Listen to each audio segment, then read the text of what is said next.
Andi HS mengadakan rangkaian kegiatan akbar yang bertemakan Andi HS Millennial Friendly Gathering yang diselenggarakan di Taman Budaya Kota Banda Aceh. Lebih dari 1000-an anak-anak muda dari Kota Banda Aceh dan Aceh Besar menghadiri kegiatan tersebut.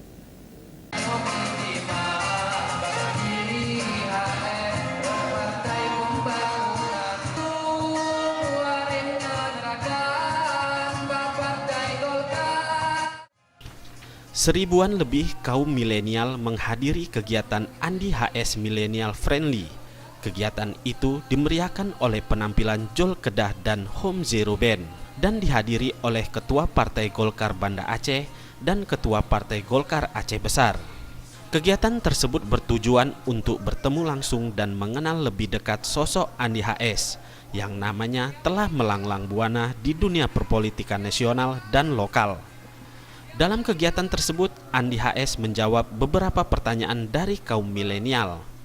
Dikatakannya, dirinya tidak bisa mensejahterakan masyarakat Aceh, tetapi yang bisa mensejahterakan masyarakat Aceh adalah masyarakat Aceh itu sendiri.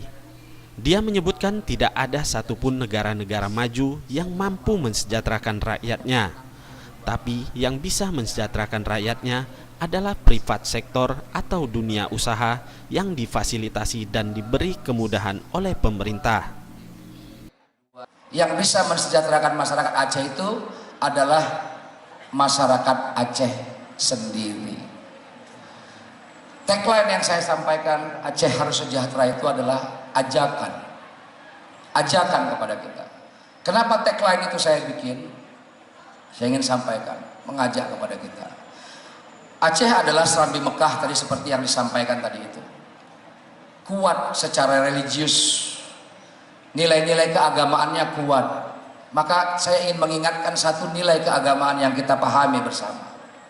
Kita memahami bahwa kemiskinan mendekatkan diri pada kekufuran. Kita tahu semua itu ya. Tahu ya, miskin itu dekat pada kekufuran. Karena itu saya beranggapan, barang siapa yang membiarkan kemiskinan tapi dia punya kemampuan, sesungguhnya dia telah menyuburkan kekufuran. Rangkaian kegiatan Andi HS Millennial Friendly meliputi talkshow milenial, lomba video Andi HS, lomba musik fest, serta berbagai kegiatan menarik lainnya. Di akhir kegiatan, Andi HS turut membagikan hadiah bagi para pemenang lomba. Tim Liputan Aceh TV.